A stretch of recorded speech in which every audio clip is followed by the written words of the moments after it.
Hello, everyone, and welcome to the Ag Innovation News Podcast, presented by the Agricultural Utilization Research Institute of Minnesota.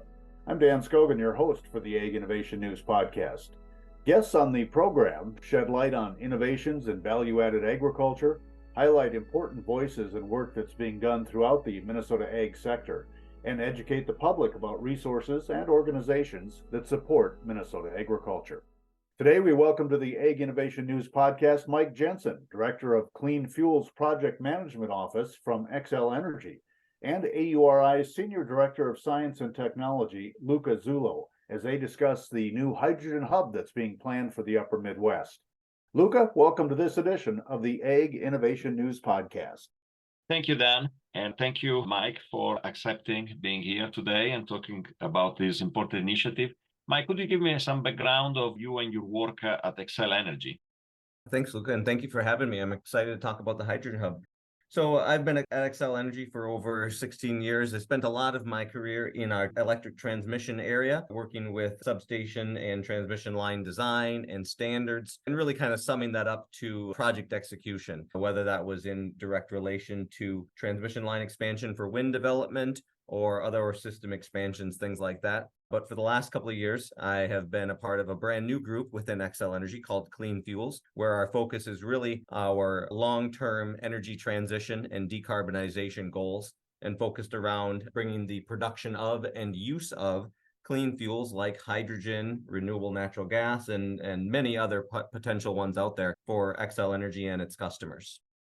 My first question is really related to your activity in hydrogen. Obviously, the hydrogen economy is receiving a lot of press lately. The federal government has done a lot of new policies to incentivize the production of hydrogen. And one news that locally got a lot of attention is a major investment from the federal government to develop what is called the Heartland Hydrogen Hub, which we understand Xcel Energy is a key component. Could you describe it and how it came into being? Really where it came to be was prior to the federal government's funding and initiations around hydrogen, and that comes to Xcel Energy and our goals for decarbonization. We were one of the first utilities in the nation to announce a 100% carbon-free goal by 2050 on our electric system, as well as a 100% net zero goal by 2050 on our gas system, as well as several initiatives around clean transportation as well. And so as we've worked to develop the plans for those goals, we have plans to meet 2030 goals of 80% carbon-free energy on our electric system and 25% reductions on our gas system. But it's that last mile from 2030 to 2050 to get from that 80% to 100% that we're still really working on and trying to find what our final solutions are. And that's where hydrogen comes into play. We have looked to see hydrogen as having a lot of potential to really have an impact on that last mile of energy transition. And so as we were developing plans of how we could potentially get into the hydrogen space, we were talking with other partners outside of the company, and the Hydrogen Hub opportunity came forward. The puzzle pieces kind of fit into place really well. And so the Hydrogen Hub, as you mentioned, is a collaborative effort between Xcel Energy, EERC, the Environmental and Energy Research Center out of the University of North Dakota, as well as Marathon Oil and TC Energy. Those are the main partners of the Heartland Hydrogen Hub. So what I'll talk about today is really just Xcel Energy's scope within the Heartland Hydrogen Hub that takes place primarily within our Minnesota and South Dakota service territories. When we breaking that down into two main parts, or what we refer to in our Hydrogen Hub application as nodes. The first node is focused around wind to fertilizer, where we use congested wind resources, where we're producing a lot of what at times on the system is excess wind energy that has a hard time finding a home. And so we can use that energy to make zero carbon hydrogen, which then is offtake. We sell that to a partner within the agricultural industry, an ethanol producer, who converts that hydrogen into ammonia and then takes it one more step further by capturing the CO2 emissions from the ethanol production. They combine that CO2 and now green ammonia to make a urea fertilizer for local Minnesota agriculture. And that's a model that we're really excited about, really excited to be a part of and to be able to partner with the ag industry in Minnesota. The second node of our hydrogen hub is what we refer to as the clean energy node, where we utilize our expansive portfolio of wind, solar, and nuclear energy assets to produce hydrogen within the state of Minnesota for a couple of different offtakes. The first off would be using hydrogen blending with our natural gas fuel supply for our power generation, so we can displace natural gas as we blend in hydrogen in order to decarbonize our electric system. We can do a similar thing where we blend hydrogen into the natural gas fuel supply in our gas distribution systems. And then thirdly, kind of a larger bucket of industrial offtake, and there's a lot of different possibilities there. Xcel Energy is also a part of a coalition referred to as the Minnesota SAF Hub, SAF standing for Sustainable Aviation Fuel. And that's a partnership between Greater MSP, Delta Airlines, Ecolab, Cargill, and Xcel Energy, where those companies were working together to try to find a way to build a system and supply chain to deliver sustainable aviation fuel to the airline industry. Other industrial offtakes potentially are hard to reach in specific industrial customers, steel production, petroleum refinery. Those are just some of the other options for that industrial category. Obviously, when you talk about ammonia, you raise our interest.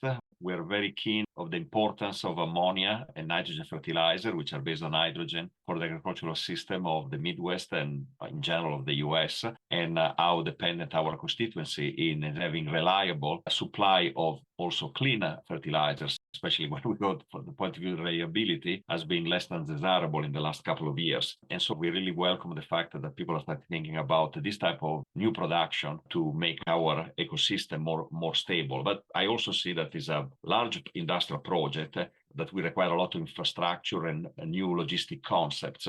And the Midwest is very spread, some of these users, and also very spread. So how is the hub planning to establish and maintain the necessary infrastructure for this hub, especially considering that we have unique logistical challenges, distance, putting together different type of material together? Can you share insight on the transportation, storage, and distribution mechanism for hydrogen and hydrogen-derived product in the region? That's a really important question. One of the big questions when we start talking about hydrogen, because there isn't a large interconnected infrastructure of hydrogen today, that makes a sort of a day one challenge for us as we put together these plans for the hydrogen hubs.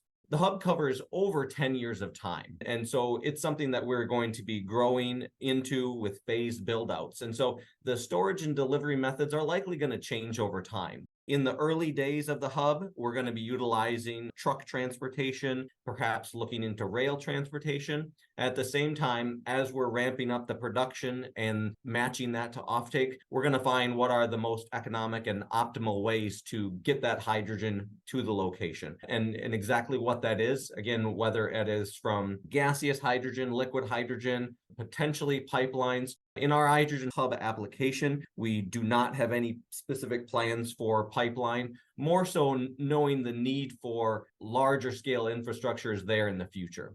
But the first things we're going to be doing is more focused installations. Like our wind to fertilizer application, we don't have to do a lot of hydrogen transportation. We have the ammonia synthesis direct co-located with the hydrogen production. So that way we can flow that hydrogen directly into ammonia synthesis, because ammonia transportation and storage is a very established infrastructure, much more straightforward and easier to do. And so in some of those early days projects, we're going to focus on optimizing things like that as much as we can, and as well as studying and working with other partners to see what does the larger scale future hold for us. Since you touched about fertilizer production and making ammonia with hydrogen, could you comment on any technology and processes that you are looking at employing, in particular with regard to fertilizer production, but also other potential application? And how does the hub will contribute to the technological advancement of the hydrogen industry and to create also a new workforce and thus contributing to the economic development of our rural regions? In terms of the ammonia production and the technologies or process, it's really more about the process that we're utilizing. And this hydrogen to ammonia to urea process, it's not very new. In the University of Minnesota at the West Central Center for Renewable Research out of Morris, Minnesota, they have a demonstration of this process that they've been doing for several years, doing wind through electrolysis to ammonia. What we're trying to do is bring it up in a much larger scale to show that it can be impactful for the local agricultural sector. When we talk about hydrogen production, we are focused on electrolysis, which is utilizing a feedstock of electricity and water, and that electricity through the electrolyzer will split that water into its hydrogen and oxygen parts. So then we have that hydrogen. The vast majority of hydrogen produced today for the production of ammonia is using natural gas with the process of steam methane reformation, and that has a carbon footprint. And so, again, we're focused on electrolysis for a zero carbon footprint when we're using the renewable energy. And so right there, while that's not necessarily a brand new technology, it's a new use for getting that ammonia and having a low or zero carbon footprint behind it. And then the combination of an ethanol partner, having them capture their what would otherwise be emitted CO2, capturing that CO2 and combining it with the ammonia to make urea fertilizer. One, again, we've got that local source of fertilizer, and two, we've enabled the decarbonization of another partner within the agricultural sector. And so that's a place that we're really excited for. I think the other thing that you had touched on was workforce. As we are building up this new economy around hydrogen, connecting to agriculture, as well as all that other industrial. At the same time, as I mentioned before, we're going through an energy transition and doing a lot of change.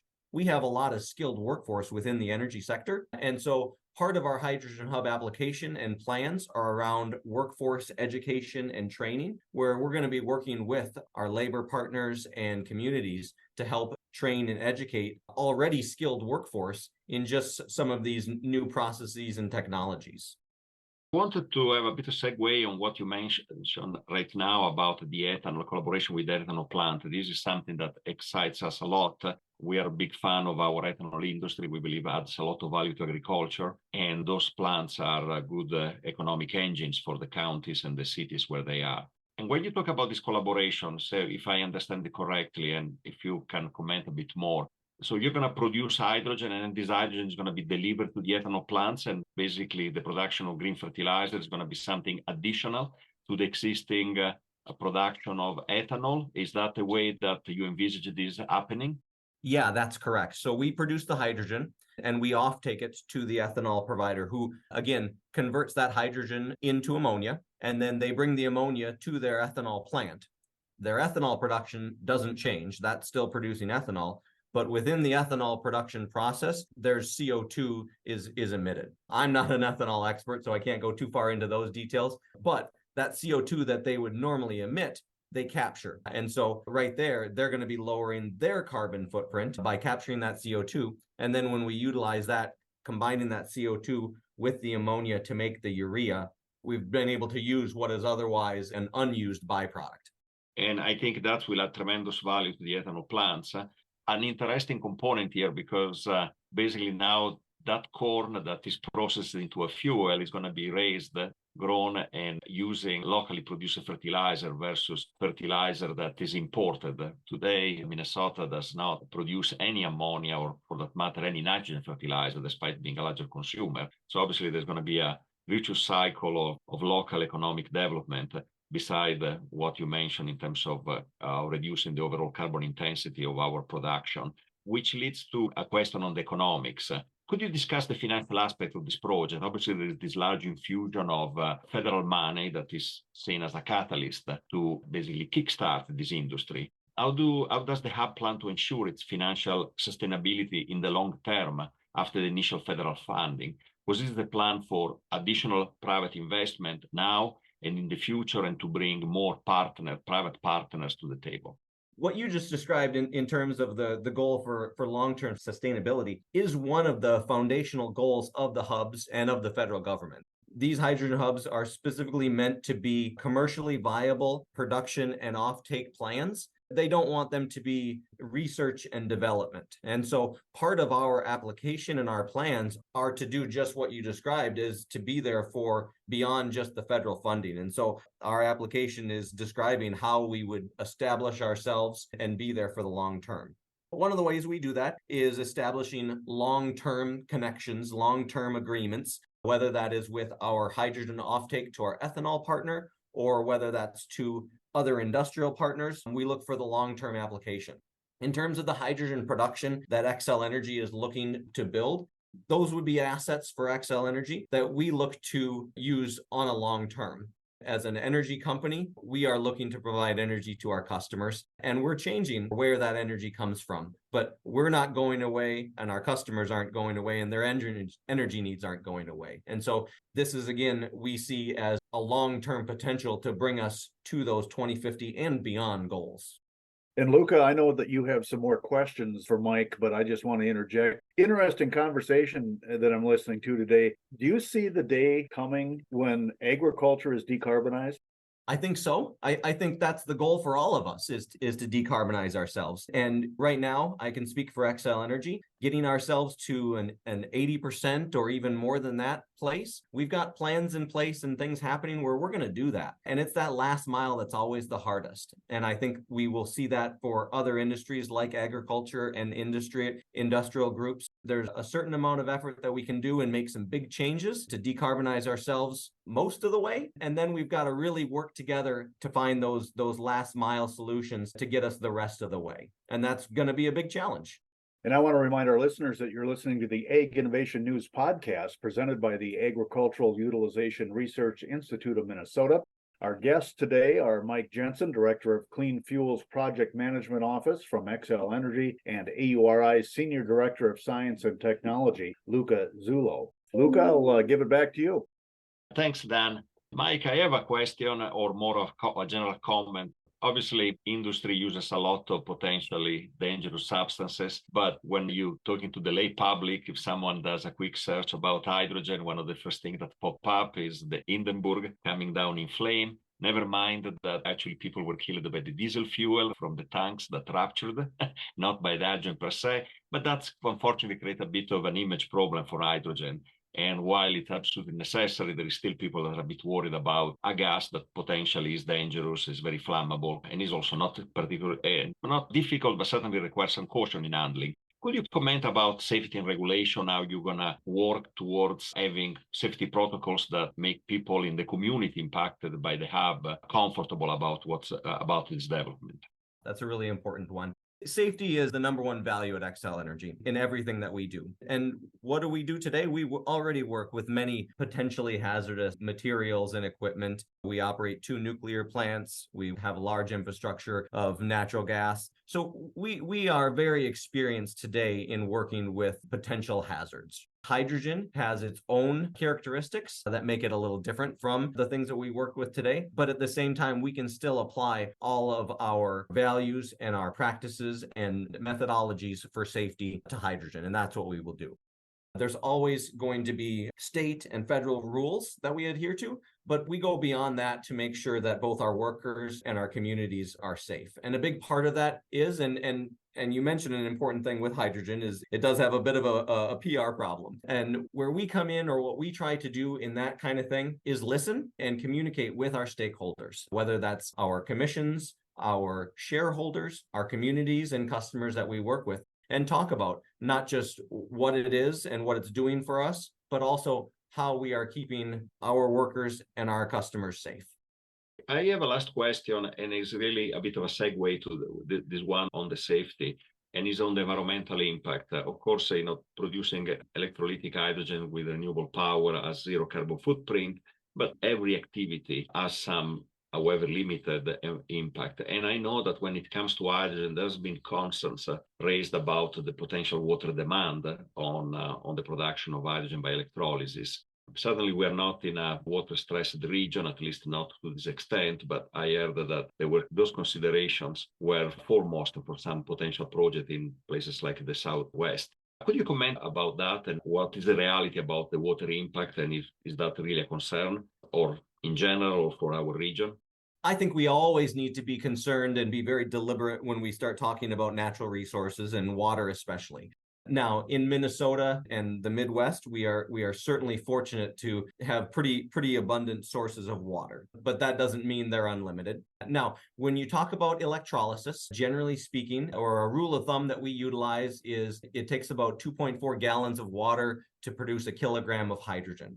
So in our wind to fertilizer application, on a yearly basis, we're not using any more water than a standard golf course might use. I would categorize that as not a lot, However, it is something, again, that we need to be deliberate about when we cite where we're going to produce hydrogen, so that we make sure we have not just a source of water, but an appropriate source of water, meaning that we're not going to have any other adverse effects on the local area and community in terms of using that water. So that's definitely an important piece that we look into. And you're absolutely right. There are some areas, and even within our own service territory down in the Southwest, where water is a very big concern. And so that's something that we're continually talking about. Electrolysis is a process that utilizes and consumes that water. There isn't a lot of any type of waste streams or anything like that, but it is something where in other processes, they might use the water, clean it, and put it back into a system, but we're consuming it, and so we're not putting any water back in. Again, it's a part that we have to look into very closely, and it's why we're talking about Minnesota, because again, it is one of the resources that we have the benefit of access to. Very worthwhile to notice that obviously when you use the hydrogen, especially if you burn it, eventually the water comes back, but somewhere else. So it's not exactly a local balance. I have a last question before letting you go, and I really appreciate your time and your patience in answering all these questions. And it's really about something you touched at the beginning, which is sustainable aviation fuel. We are very interested about the development of this industry because at the end of the day is important for our agricultural basis. Sustainable aviation fuel will need things like more vegetable oils or ethanol to be produced. Could you comment a bit about the role of hydrogen in the sustainable aviation fuel industry? Kind of going back to when we talked about the infrastructure and the truck and the transportation of hydrogen. And as I said, that remains to be a really big challenge. Hydrogen in the gaseous form takes up 3 times the volume of, say, natural gas. And so to move it around is a challenge, and it's an economic challenge. And so one big piece that we're looking for is what's the best use for that green hydrogen, either in direct application or taking it that step further, like we're doing in our wind to ammonia system, and converting that hydrogen into something else. And so there's a very large growing segment within the hydrogen space investigating e-fuels.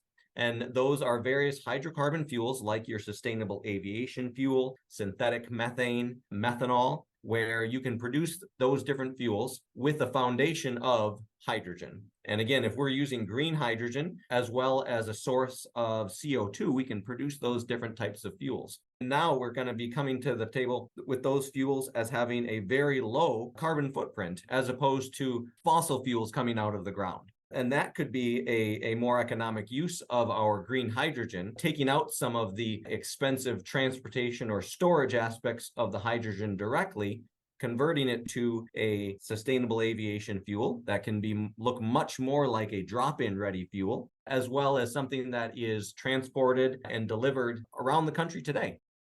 No, this was enlightening, and I thank you for your time and eagerness in giving us this overview of the Hydrogen Hub. And again, really grateful for your time. And this was very fascinating for our listener. And well, I expect to follow up in the next few years, and we look how this develops. As far as our stakeholders are concerned, I think they're very eager to start using this green fertilizer and provide feedstock to a clean fuel industry. Personally, I think the idea of having things like sustainable aviation fuel and green gasoline is out of CO2 and hydrogen is very exciting. I'm a bit of a gearhead, and while I think electric cars are fun and I own one, I think there is something about the sound of a V8 in a racetrack. So it would be nice to do that without feeling guilty. This is a very exciting time for us and helping with that energy transition. So very excited and happy that I was able to talk with you, Luca and Dan, today. Thank you very much for having me, and I look forward to talking more about the Hydrogen Hub as the years progress. Thank you, Mike. Thanks, Mike. Thanks, Luca. Something that's old has become new again as the hydrogen hubs start being planned around the upper Midwest. We've been visiting with Luca Zullo from AURI and Mike Jensen from Xcel Energy today. I want to thank them for being our guests, and thank you for joining us and listening to the Ag Innovation News Podcast, presented by the Agricultural Utilization Research Institute of Minnesota. I want to thank my podcast crew of one, Lisa Martinez, AURI Communications Manager and editor of this production. To learn more about AURI, visit us at auri.org.